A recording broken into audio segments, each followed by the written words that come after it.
The NFL season is officially done, and now it's time to move forward to the NFL draft, and we're going to be looking at our first mock draft of the draft season. We're going to be going over to PFF. They got a 2-round mock draft.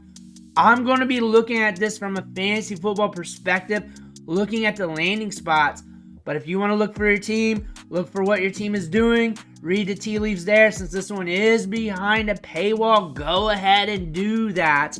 Also, you need to click that subscribe button because we're going heavy on draft season this year. Getting you ready for the NFL draft, getting you ready for your Dynasty rookie drafts, getting you ready for fantasy football and everything else. Click that button, stop missing out. Also, hit that like button, especially because it lets me know that you guys like this type of content, and I'll keep bringing mock drafts to the channel. Going over this mock draft post Super Bowl. This came out just a couple hours ago, and there's some trades in this one, and we're going to have to take a look here. This is from Trevor Sikkema, whoever that is. But round one, the first pick off the board is Caleb Williams. We see this in about every mock draft. My story for Dynasty Fantasy Football is going to be the same. He's going to be the 101 in Superflex rookie drafts. About middle of the first round of 1 QB due to the value of 1 QB, and that's very league to league. And the Dynasty Fantasy Football market has been waiting for him to come out for quite some time now. He's not moving in value. Even if he gets drafted to a different team, he's not moving in value. He's going to be a highly sought after prospect in the draft process when it comes to Dynasty Fantasy Football. Moving on down to our second pick, we got a trade here. And the Denver Broncos move up to 2. Let me know what you think about this trade for NFL terms, but it looks like the Broncos dealt away 3 picks. It looks like 2024, 2025, a 2025 second, and 2026. Actually 4, but 3 first rounders to move up here. 3 first rounders and a good bit of change to the Commanders to be able to select Drake May. For Dynasty Fantasy Football, it doesn't really change much. It wasn't like he was going to a grand situation with the Commanders where he was getting mocked there over and over and over again.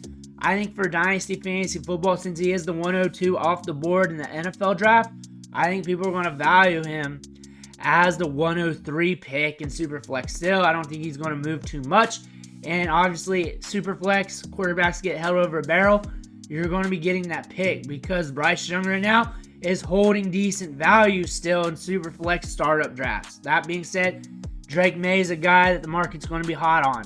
Moving on down to the next pick, Jaden Daniels going to the Patriots. The thing about Jaden Daniels going to the Patriots, I think there's going to be a market where it sours on him a little bit, but I also think there's going to be a lot of people that like him. I like Jaden Daniels. I like him as a prospect. I think the Patriots should go quarterback here. I think it'd be ridiculous if they didn't, unless they really hated that quarterback that fell to them or they wanted to move down and acquire picks, because they do got a lot of work to do. I do not see them drafting Marvin Harrison Jr. unless they really hated the quarterback that fell to them, or they couldn't move up to get the quarterback they wanted and they didn't like the other quarterbacks. That being said, Jaden Daniels to the Patriots or Drake May to the Patriots make a lot of sense per NFL terms. For fantasy football, Jaden Daniels still going to be a first-round selection in Superflex leagues. Doesn't matter if he goes to the Patriots. He's the 3rd pick off the board.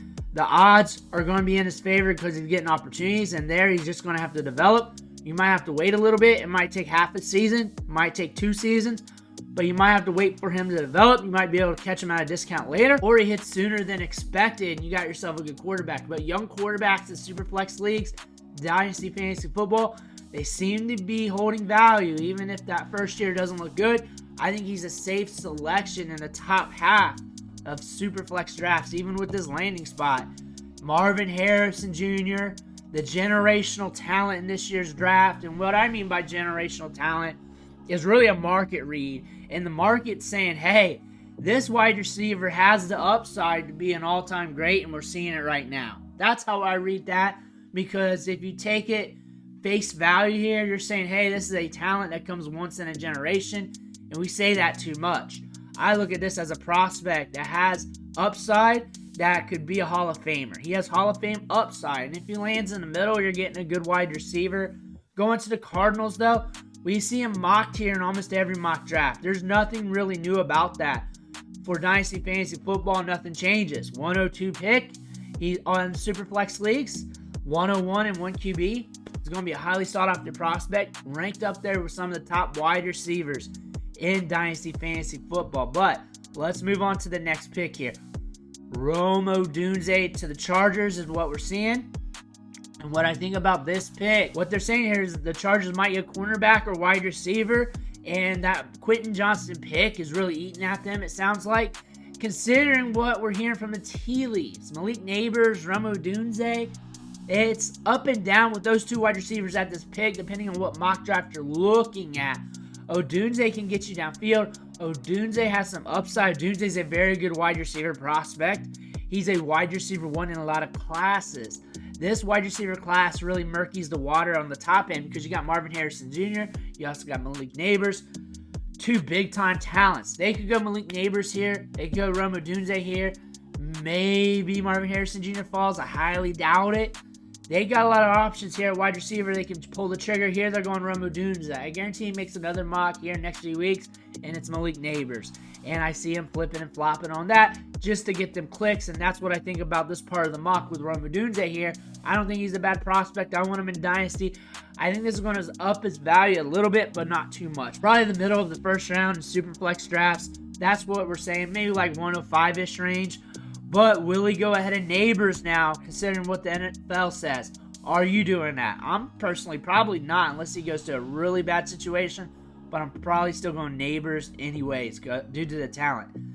Giants go tackle, which I said in another mock draft where they selected Neighbors or Odunze at wide receiver in that mock draft. I said, hey, I feel like it's better that they go offensive line from what we saw last year. I get it. We look at the wide receiver spot. It sounds sexy to plug one of those guys in. But also, this is a deep offensive line class. We got a lot of potential there.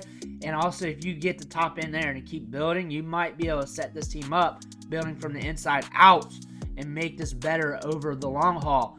Now we're looking to the next pick. Offensive tackle to the Titans. Another sound pick there. And edge for the Falcons. We're going to the next one. Neighbors to the Bears. So we're pairing Neighbors with Caleb Williams. I think this is a massive pairing here. I think this is a great one. I think this could be a generational matchup here if both these players can hit their upside. I love this. You got Neighbors and DJ Moore. You got a very explosive offense here. If Caleb Williams hits, Neighbors is going to be elite. You're banking on two rookies here, but still Malik Neighbors has a ton of upside, and I don't want to bet against him because he's so talented. He's so quick off the release. He can get downfield. He's dominant. Game by game, he was a dominant force this year. I could see him transitioning quickly to the NFL level. He transitioned quickly to the college level. A lot of upside with Neighbors. I feel like this could be a pick, a combination of picks here that could really change this program around. Moving down here, J.J. McCarthy to the Commanders. McCarthy's a very funny prospect because you'll go to the tape and you'll go to watch Roman Wilson or somebody, and then McCarthy will be throwing bullets and he'll be accurate, middle of the field and everything. You'll be like, yeah, J.J. McCarthy. But also when you look at J.J. McCarthy, you're also thinking, man, I wish this guy had a little bit more experience. I wish this guy was with a different program where they allowed him to open things up more, where we could see more out of him. I feel like this is going to be a case study of a quarterback where we don't have all the answers to. We see the upside. We know the Commanders need to address the quarterback position. They need to, especially at this top part of the draft. J.J. McCarthy could be their guy. For Dynasty Fantasy Football purposes, he's probably going to be a first-round pick. Probably going to be a first-round selection somewhere in the middle of the back half of the first round. He's not going to fall out of the first round. He's not going to get that Will Levis drop. If he goes here at 10 to the Commanders in this situation here, if it's different in the NFL draft, then that's going to yield different results. But remember, we're talking about this draft right here. If he's getting selected at 10, if he's getting selected this high, he's going to be drafted higher in Superflex drafts. That's just how it's going to be. Moving on to our next pick here. And the Vikings go edge. So no Michael Penix here. And the Jets go offensive tackle. The Raiders go defensive line. The Saints go offensive tackle. Colts go cornerback. Seattle goes offensive tackle. Jaguars go center. Brock Bowers to the Bengals. We see this mocked a lot. I don't see him falling this far, but I could also see that happening now that I've been thinking about this draft a lot. If the draft goes offensive line heavy in the start, because we have a deep offensive line draft, it's very talented. That could push a prospect down. That could be Bowers. Also, we get to the combine, and NFL teams are soured on his size because he's a little bit lighter in the pants, but you're getting an immense pass-catching weapon here at the tight end spot. You're getting a generational S talent here, a top-tier talent, a guy that can get downfield, get you yards at the catch. For Dynasty Fantasy Football, for the Bengals, NFL terms as well, perfect fit, perfect landing spot. This should tap into his upside. He's going to be drafted in the same spot like we're seeing in mock drafts, top tier of the first round. I think people will just be more excited about it because they like Brock Bowers paired with Joe Burrow. You can make the case that Joe Burrow doesn't target the tight end much. However, he hasn't had a Brock Bowers. He hasn't had that opportunity, so we're going to have to wait and see what happens with that. But we're going to move on down to our next pick. Edge for the Rams. Cornerback for the Steelers. Mitchell really did well at the Senior Bowl. Guyton to the Dolphins. Cornerback to the Eagles. Defensive line to the Texans. Texans fans, let me know what you feel about that. Offensive tackle to the Cowboys. Cornerback to the Packers. Offensive tackle to the Bucks. Cornerback to the Cardinals. Brian Thomas to the Bills. And I feel like this is a good spot. I feel like this is a great spot for Brian Thomas because he gets downfield. He excels at making those splash plays downfield. He has a hot release. He's fast off the release. He can get downfield quick, and Josh Allen's going to love that. This is going to add more upside to the downfield passing attack to the Bills. Bills fans, you would love this pick because this is an upgrade at the wide receiver spot. This is going to give you an upgrade to your downfield game. For Dynasty Fantasy Football purposes, the market's going to be hot on this pick. The market is going to be hot on the first round. If you can get first round picks, get them because we got a tight wide receiver class, a good quarterback class, and you know running back's going to go to a spot where you're going to want to draft them. That being said, the first round's going to be hot and heavy. The first round's going to add in cost as we get closer to the draft. Moving on down here. Lions go edge. And Bo Nix to the Vikings. Pretty much any quarterback that goes to the Vikings is getting a good spot here. And Bo Nix did not look good at the Senior Bowl. He didn't. However, we had a good resume at Oregon. We did well. We improved from our time at Auburn. And we can throw it downfield. We can chuck it downfield. And with some development here with the Vikings, we might be able to tap in some upside. We probably could with Justin Jefferson, Jordan Addison, Hawkinson. We got some tools here to help aid him, to help him develop, to help him tap into that upside. And if he doesn't hit here, he can't hit anywhere. And we got a good offensive scheme here that can push the pace. This is an interesting spot for Bo Nix. I'm going to be highly intrigued. He's getting picked 30 off the board. And we love this better than Will Levis because look at the weapons he's getting. And I think you would like him better than Will Levis as a prospect. That being said, when you think about his value in Superflex, locked in back half of the first round, pushing up a little bit higher, maybe 1.8-ish, somewhere around there, and that's off the top of the dome. You may think I'm wrong, and I could be. Let me know in the comments. That's what they're there for. But let's move on down. Offensive tackle to the Niners. Chiefs get Keon Coleman, another big wide receiver, a big body, a contested catch specialist. And this team does need wide receivers. They need wide receivers in the worst way. We saw that. That's a big bugaboo for them, and they may need to tap that button at the wide receiver position multiple times in this draft. But they don't have to do it in the first round. They could do it multiple times in the draft and be good because this is a deep wide receiver class. Keon Coleman going to the Chiefs.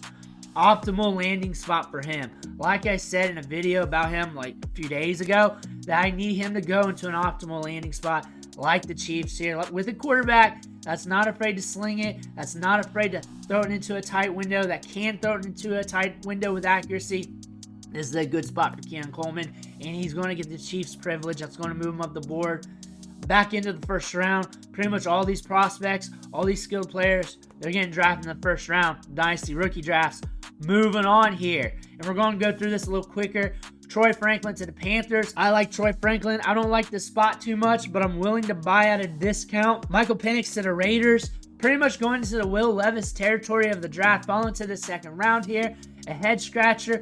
You're going to have to watch him. I like him about the same as Will Levis. When I look at him in market cost, he's going to be an early second rounder in Superflex if this scenario happens. That being said, Michael Penix to the Raiders, allow him to get some time to develop, allow him to get more weapons, allow him to add to this team. Maybe you catch some upside here in Dynasty. Let me know what you think about this on Raiders fans. But Cardinals go offensive tackle.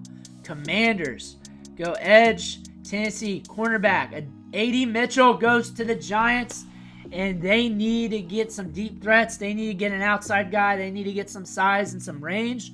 A lot of people have been mocking wide receiver to the Giants. They got a lot of slot receivers. They got Jalen Hyatt who can stretch the field. But just getting some new wrinkles in the passing offense is something they need to look at.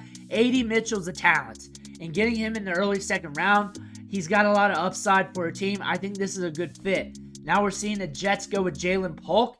What I think about that is that's a good pair with Garrett Wilson. He can stretch the field. He can get downfield. Probably a better pick for NFL terms than for fantasy football. However, he stretches the field, gets a good ADOT. If we get some changes at quarterback, he could be a splash play specialist in fantasy where you just throw him in lineups randomly and hope he hits on that big play. That's what you could be saying at Jalen Polk as he develops. If we get really good at quarterback down the line, if Aaron Rodgers shells out, he might be a hitter. He might be a sneaky candidate because he's got ball skills for days. But I look for Breece Hall and Garrett Wilson to run the show, though. Going down here, linebacker for the Packers, offensive tackle for the Ravens, safety for the Falcons, offensive line for the Patriots. We got another trade there. I'll go over that kind of slow. Next is edge for the Saints. And then JT Sanders to the Colts. And AR-15 is getting a new tight end. He's getting a new weapon. This team's developing. This team's on the up and coming. What I think about JT Sanders for Dynasty Fantasy Football is I don't pay up for tight ends. I take the ones that are going at a discount. And that sounds odd considering what we saw last year. But the discount really was Sam Laporta in that back half region of the second round or middle of the second round, depending on where he was going, unless people were paying up for him. The thing is, JT Sanders really depends on where he goes, and it really depends on what the running backs do in the draft and where they get selected, because there's going to be a run on running backs in the second round of the draft that's going to push these players in the pool in a certain way in the third round. If I can catch JT in the back half, the late back of the second, early third, I'm cool with it in the spots. However, it really depends on what's on the board at wide receiver because the wide receiver's deep. And then what's going on with the running back position. I may not end up with JT Sanders on a lot of leagues, and I might just buy him for cheaper later because it takes longer for tight ends to develop for fantasy football purposes. Moving on down. Edge for the Giants. Wide receiver Ladd McConkey for the Jaguars. Perfect spot for him with Trevor Lawrence. He creates separation, throw him in the slot. You can use him day one. I think this is a great spot for Ladd McConkey for fantasy football. I think he's going to start off a little bit up and down. I think we might get a slow start. But over time, you're going to get a player that you can have on your team, be somewhat productive, have up and down seasons. Because honestly, we're thinking about top end seasons here for fantasy. I think he'll be able to help you out for a long while. Be a chip on your team that can be consistent. I think there's some upside to McConkey if he can get peppered with targets, which could happen, but that might take some time. Offensive tackle to the Bengals, linebacker to the Eagles, cornerback to the Rams, center to the Steelers, inside offensive lineman to the Dolphins, edge to the Eagles, wide receiver Roman Wilson to the Browns.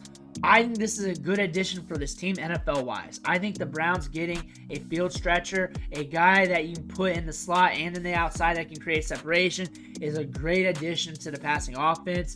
However, for fantasy football, for the short term, for Dynasty, there's a lot of mouths to feed here. You got Morrissey at 20% target share or more in some of these games. You got Njoku, who started to feast on the back end of the season. You got Cooper, and now you're adding in Roman Wilson. He's a guy that I would buy later. I would buy later at cheaper costs. I would let the waters get murky with him and then try to swoop in and get him at a cheaper draft pick, or when I have more draft picks, or with another trade. That's what I would try to do, unless he gets bumped down to like the 3rd round, and then I have to know that, hey, he's a guy I'm holding. He's also getting enough draft capital for me to really want him. Top 60 or higher, the odds are better for fantasy. Again, we'll see some guys drafting in the later rounds like a Puka Nacua hit, but again, we're looking at odds here, and if you're looking at odds, Rome Wilson's getting the odds with that draft pick. And then the Cowboys go defense. The Packers go Jonathan Brooks, coming back from the ACL, and the Packers are going to be looking running back in this draft. That's what mock drafts are saying. He would be pushed up to the 1st round, early 2nd round, depending on what the other running backs do, but he's getting that 2nd round draft capital. We got some burst with him. This is a good landing spot for him. He's going to be getting an opportunity early, and it'd be a good look for Brooks for Dynasty Fantasy Football here. This is going to jump his value too. The market's going to be hot for him. The market loves running backs. Next, edge for Bucks. Then the Texans go Tez Walker. And thinking about Tez Walker, he stretches the field. He didn't have the greatest Senior Bowl, had a lot of drops. I'm not too worried about drops. I think he'd be a good fit for the Texans as a field stretcher for fantasy football. I don't think you'll get the production that you're going to want. He could be a good splash play guy. The Texans dealt with a lot of injuries at the wide receiver spot. Getting more talent there makes sense, especially with a draft that's deep at wide receiver. They may not pull that trigger in the 2nd round. And I noticed Texans fans will come to my videos here and get pretty opinionated in the comments. And I really want you guys to be opinionated about your teams. I see them going other positions and getting this addressed later. I see Tez Walker as a good field stretcher for your team. Has some upside. But you got Nico, you got Tank, you got some pieces there. You need ancillary wide receivers to help you out.